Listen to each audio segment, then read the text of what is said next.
ótima tarde a todos. Começamos agora mais uma edição do Agricultura BR, a segunda desta quarta-feira. Para você que está nos acompanhando ao vivo em todo o Brasil, pelas antenas parabólicas, no sistema digital e analógico, NET e Claro TV. No Paraguai e no Brasil, pela NEL TV, você nos acompanha. Pelo portal sba1.com. Você também está acompanhando o nosso sinal aqui pelo Facebook do Canal do Boi, as dezenas de páginas que levam o nosso programa. E a partir deste momento, sinal aberto no estado de Mato Grosso do Sul, porque a TV Imaculada está linkada conosco. Sejam todos bem-vindos. E olha, muita movimentação em relação ao mercado de soja, de milho também. Isso passa desde a construtora, a empreendedora chinesa, que trouxe primeiramente na semana passada um impacto muito grande no mercado financeiro. Esses impactos eles refletiram diretamente na Bolsa de Chicago, na segunda-feira especialmente, trazendo esse cenário.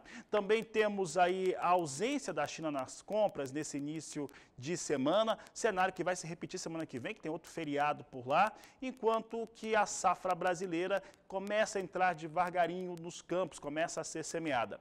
Para falar sobre essas questões e seus impactos nos negócios e também no mercado de soja, converso com o Matheus Pereira, nosso convidado, nosso parceiro que conversa conosco a respeito deste tema. Matheus, obrigado pela participação mais uma vez. Nós temos variáveis a mais agora em relação ao mercado de soja.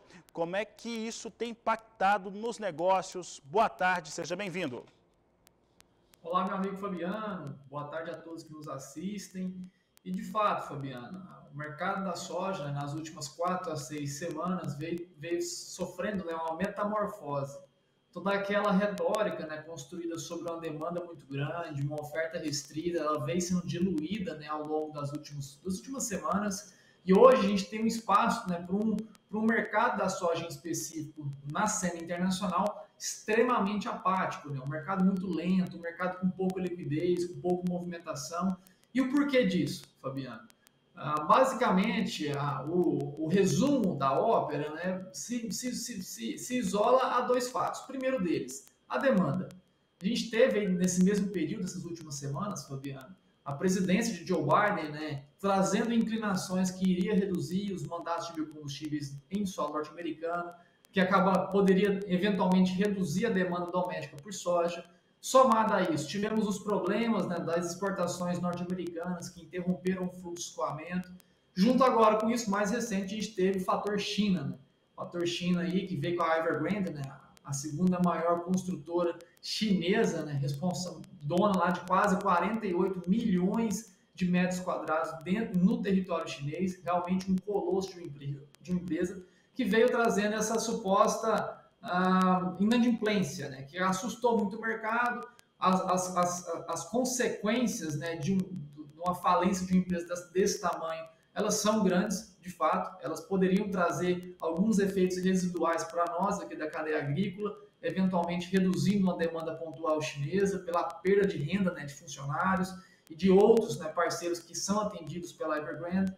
Não só isso, Fabiano, a gente tem aí um último fatorzinho, que é a colheita norte-americana, que já começou, enfim, as produtividades estão muito variáveis, porém, o que tudo indica, né, de início, é que as produtividades estão um pouquinho acima de todo o pessimismo que se existia diante de uma possível grande quebra de safra norte-americana, que agora com as colheitas em campo, as colheitadeiras em campo, tem sinalizado, né, que a safra total norte-americana ela pode ser sim uma safra regular, pelo menos.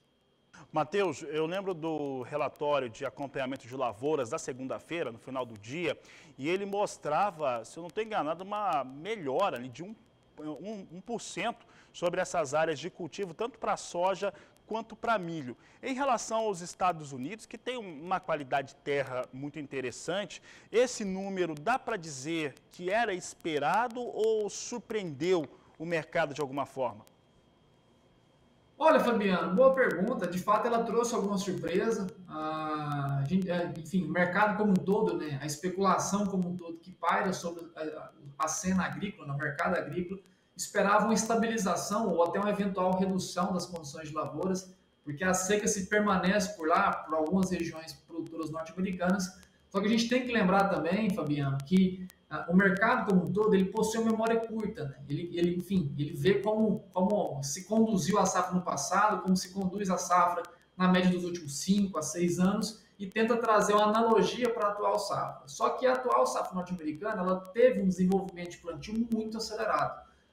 De fato, os norte-americanos tiveram uma excelente campanha de plantio, antecipou ali algumas regiões ali em 2 a 3 semanas. Então, a safra 21 norte-americana, ela chegou um pouquinho antes, né? Ela já começa a entrar num processo de plantio de maturação mais avançado, aonde que a seca atual nos Estados Unidos e as temperaturas elevadas acabam beneficiando, né, as lavouras em campo, acabam ajudando esse milho em maturação, essa soja em maturação que já está em processo de seca, né, de morte, né, para ser colhido. Então acaba que surpreendeu sim o mercado, essas condições de lavoura, tanto é que a soja desde então em Chicago possui grandes dificuldades de tentar sustentar qualquer alta que seja. Hoje a gente teve uma tentativa de alta no começo da manhã, essas altas já foram diluídas, né, para total estabilidade no atual momento em Chicago. Então, enfim, a gente tem que sempre lembrar que para a safra 21 norte-americana, a gente tem um cenário diferente do que foi no passado, diferente do que foi na média, pois os norte-americanos tiveram sim uma excelente campanha de plantio nesse ano de 2021. Matheus, e aí nós relacionamos diretamente com o produtor brasileiro, com o sojicultor brasileiro, que é esse que está esperando dar o momento certo no seu estado, na sua região, para começar a semeadura da soja, tem acompanhado todos esses cenários e ele já vem, né, já absorveu, de certo modo, o custo de produção. Tem travado negócios com soja, mas num volume talvez menor. Esse cenário que nós temos aqui no Brasil deve fazer com que as negociações andem de qual maneira? Olha, Fabiano, muito bom. A gente tem nesses 3 pilares de sustentação dos preços aqui no Brasil da soja, né, que é o Chicago, que são prêmios de exportação, e é o dólar. A gente perdeu a sustentação do Chicago. Chicago, de fato, na nossa tese de mercado hoje aqui da Pátria, a gente não vê os preços em Chicago voltando àqueles patamares de 16, 16,80, como foi observado ali em meados de maio deste ano. Foi o segundo maior patamar da soja em Chicago da história. Enfim, então a gente perdeu esse terceiro pilar. Sobrando então agora os prêmios de exportação e o dólar. E para esses dois, Fabiano, a gente ainda tem aqui uma visão muito concisa e baseada em fundamentos, que a gente terá sim um suporte, né, de novas altas nos prêmios, pela falta de oferta do grão disponível para comercialização aqui no país, juntamente com toda essa complicação ainda que paira, né, sobre o setor político, enfim, setor jurídico brasileiro, que acabam ainda afastando um pouco de capital de entrada aqui no país. Muito pelo contrário, inclinação de reta final de ano, como todo bom entendedor de mercado financeiro, é de evasão de capital estrangeiro de dentro do país. Enfim, para pagar dividendos, para fazer contabilidade offshore. Então a gente tem essa inclinação na reta final de ano de ter tanto dólar quanto prêmio de exportação, sustentando em novas altas os preços da soja aqui no Brasil, perdendo então a correlação com o Chicago. Vou aproveitar e fazer aqui uma pergunta feita pela Simone Coelho, de Dourados, aqui no interior do Mato Grosso do Sul. Participação de telespectador é sempre interessante. E ela está perguntando o seguinte: por quanto tempo que os estoques chineses de soja suportam uma redução nas compras? Aqui é o questionamento da Simone, já que falou que, a gente estava falando agora há pouco, que esse cenário lá que era usado pela construtora chinesa pode reduzir de alguma forma esse consumo por parte da população chinesa.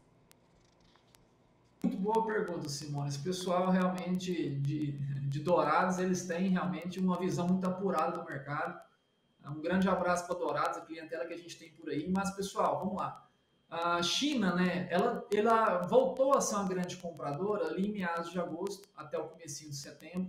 A gente teve, né, um grande volume de compras chinesas antes de todo esse alvoroço, né, no setor imobiliário chinês tomar conta do mercado e retrair um pouco das compras. Então, os chineses se abasteceram por 3 a 4 semanas. Eles realmente fizeram compras ali que, na nossa visão, pelo line-up que a gente observou de embarque da nossa soja em direção à China, realmente eles se abasteceram para aguentar 3 a 4 semanas de isenção de compras. Chinês se isenta de compras? Não, só reduz o ritmo, né, dia a dia.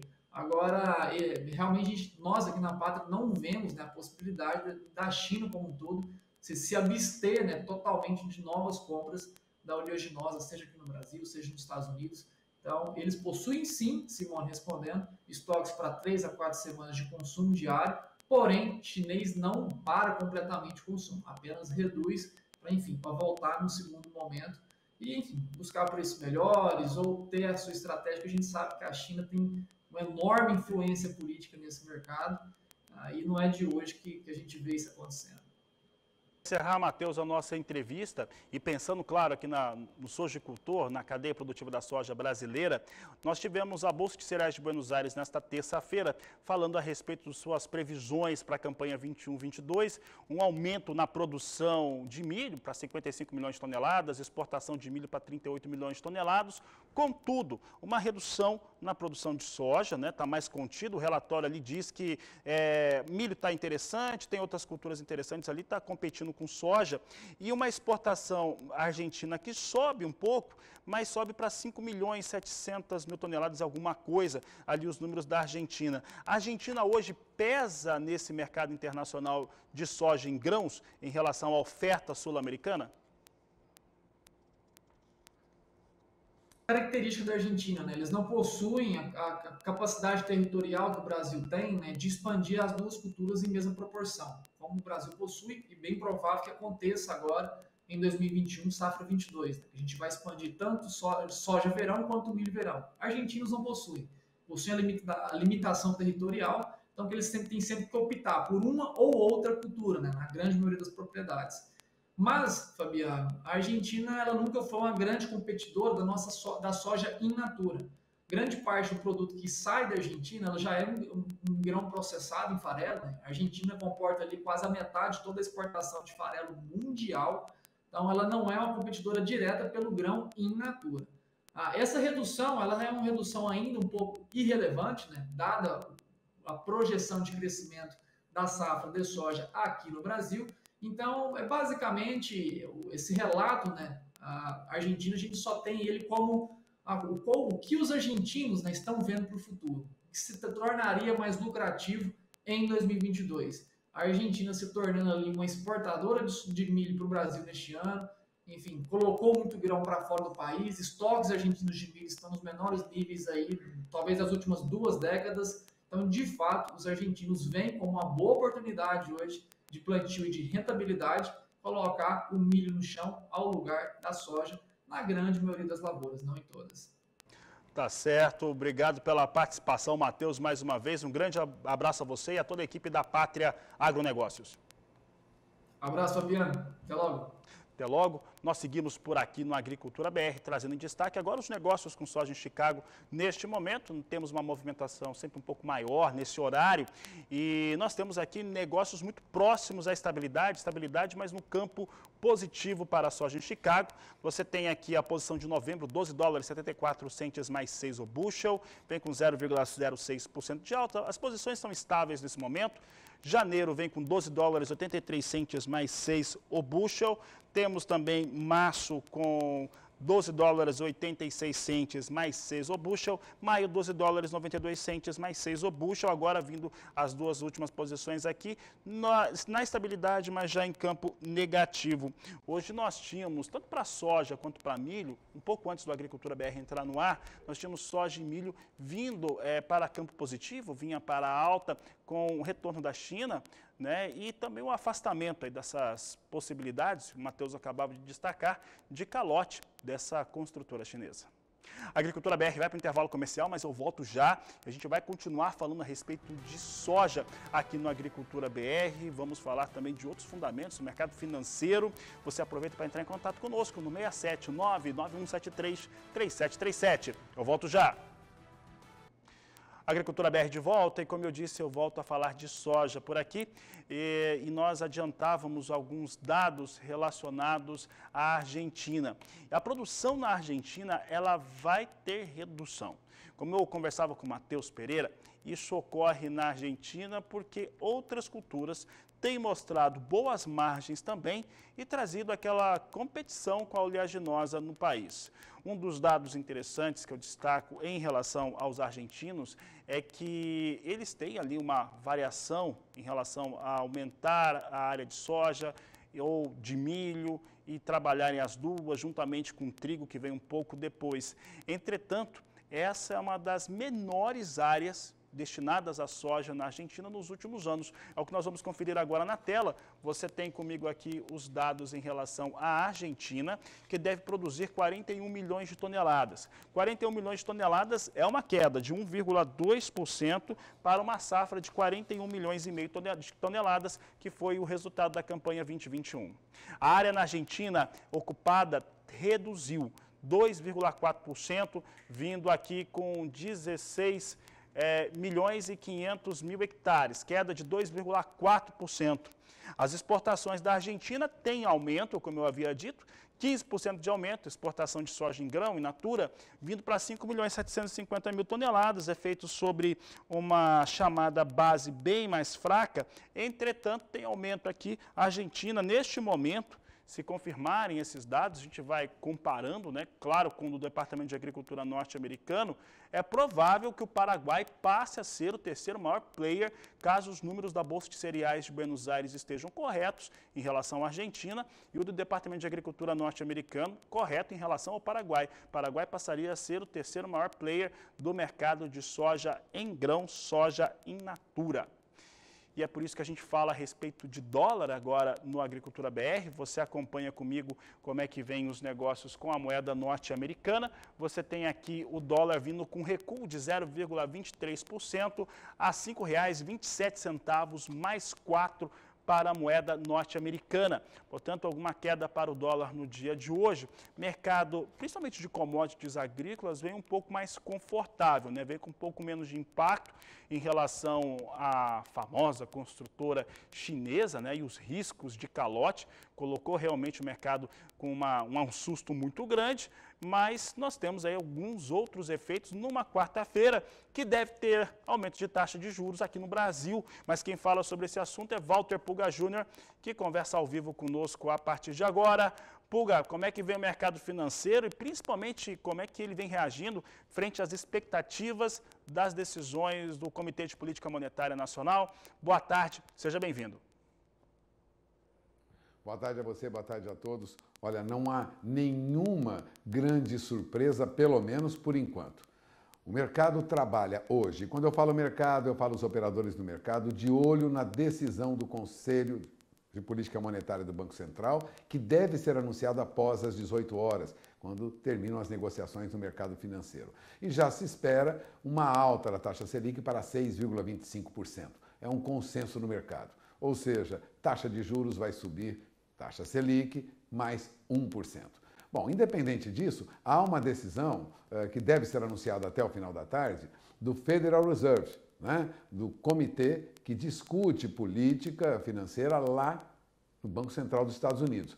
E, a princípio, os operadores de mercado em todo o mundo esperam aí sinalização se haverá uma redução ou não daqueles estímulos que o governo americano, né, que o Banco Central dos Estados Unidos tem permitido ao mercado para sustentar a economia americana. Quanto à Evergrande, aquela empresa que tem problemas e que havia ontem e anteontem temores no mercado de que não pagaria os vencimentos da próxima quinta-feira, parte deles foi resolvido.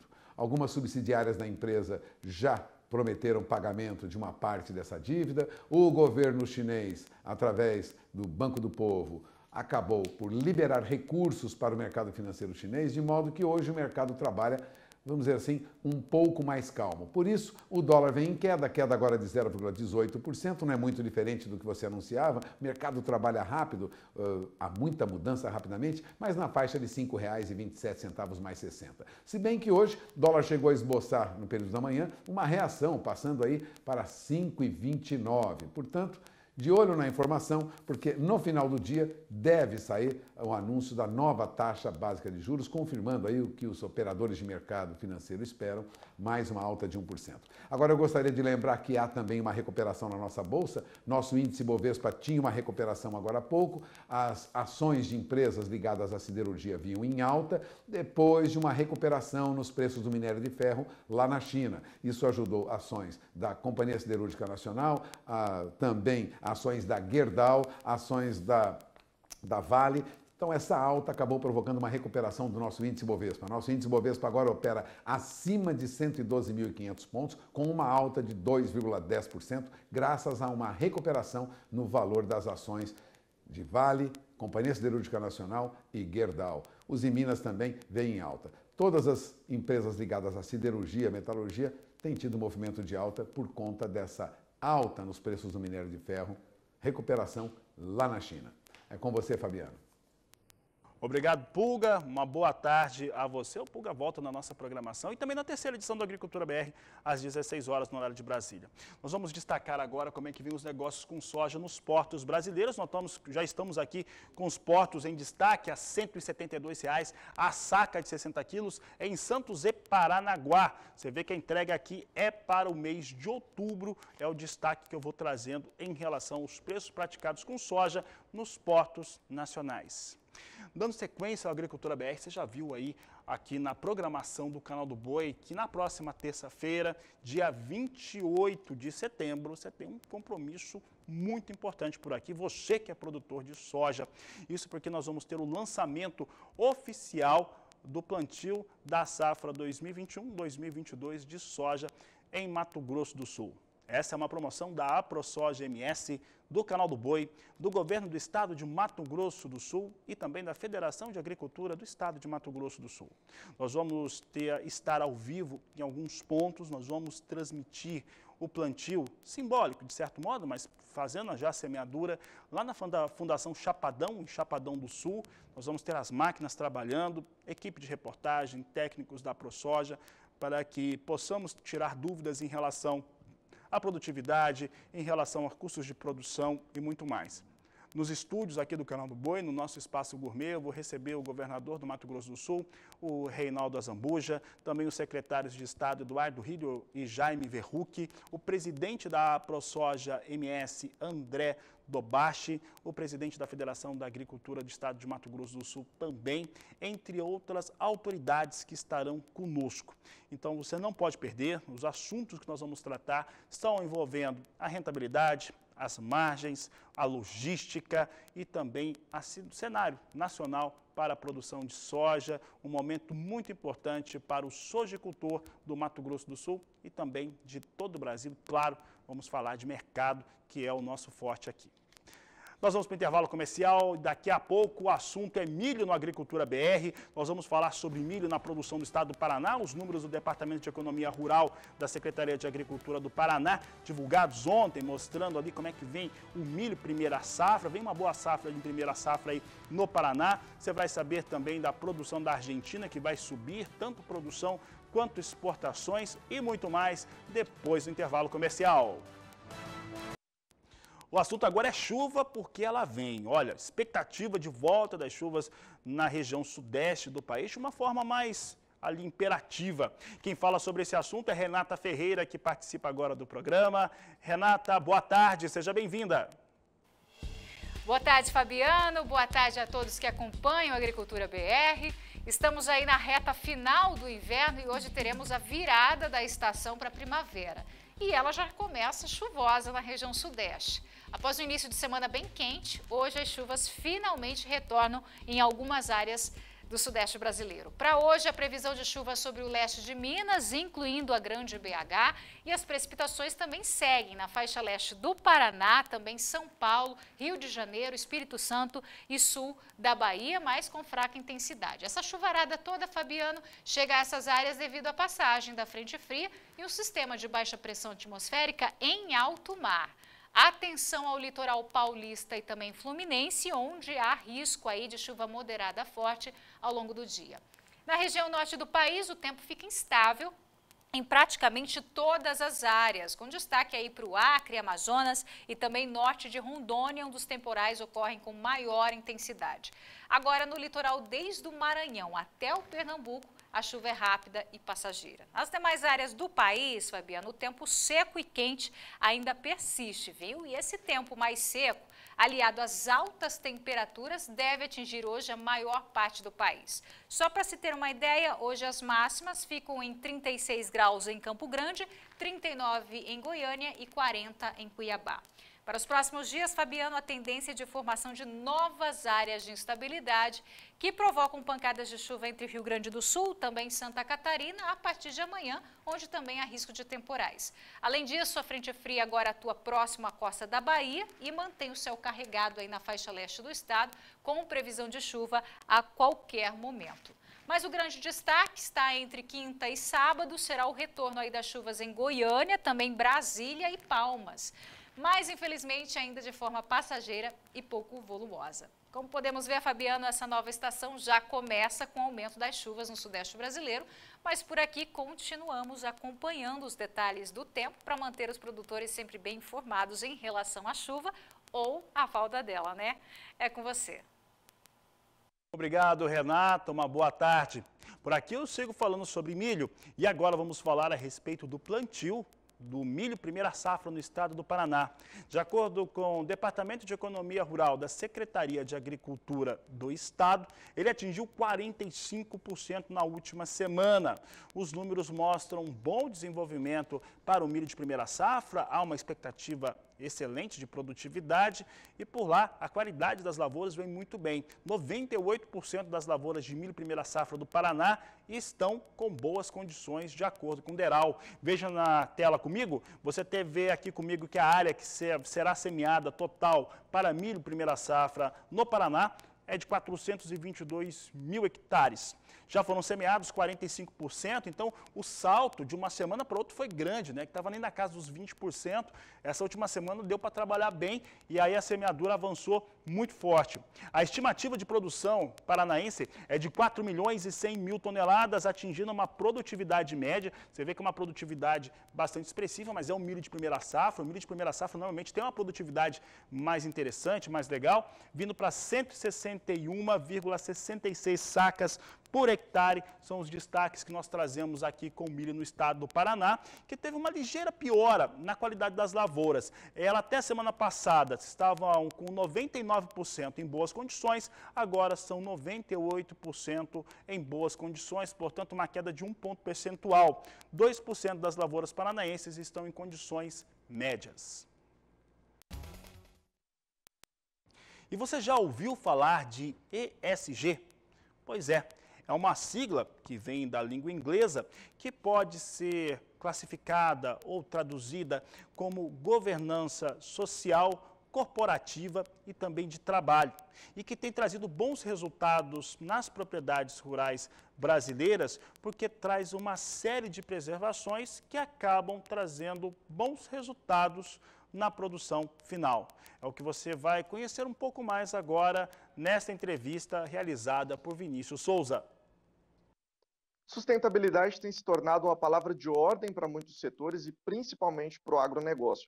Para a gente continuar falando a respeito desse assunto e sobre uma sigla ESG que tem ganhado espaço dentro desse setor, eu converso com um advogado especialista nesse assunto, Olímpio, que vai entrar aí na tela para vocês. Olímpio, obrigado pela sua participação, seja bem-vindo ao canal do Boi.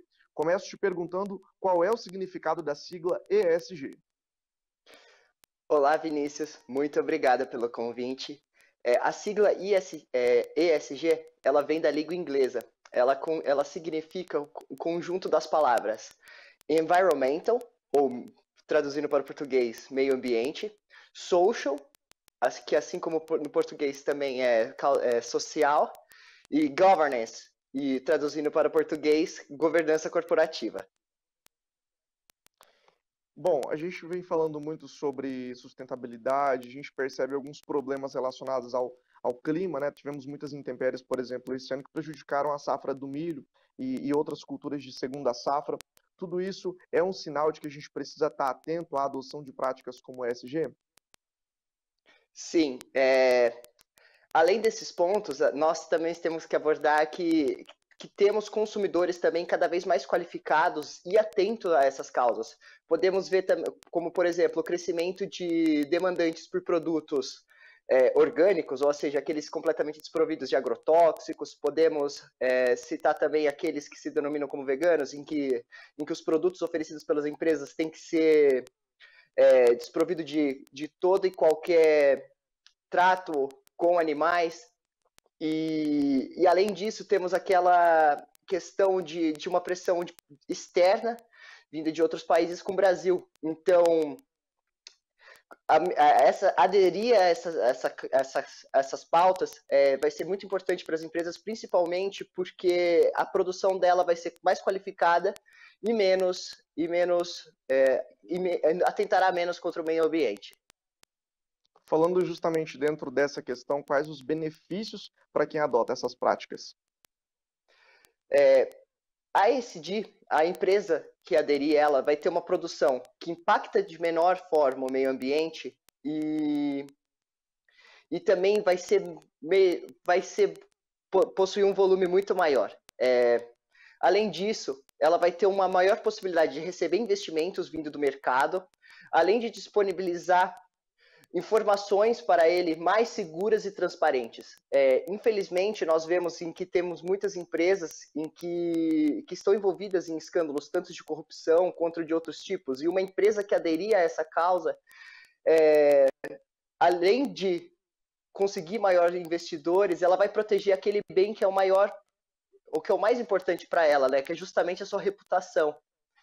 Então, aderir a essas práticas de ESG vai ser muito importante para as empresas, porque vai ser principalmente pela atratividade para o mercado. Olímpio, uma última pergunta para a gente encerrar a nossa entrevista. A chegada da ESG com a Fiagro, como que a gente pode relacionar esses dois temas?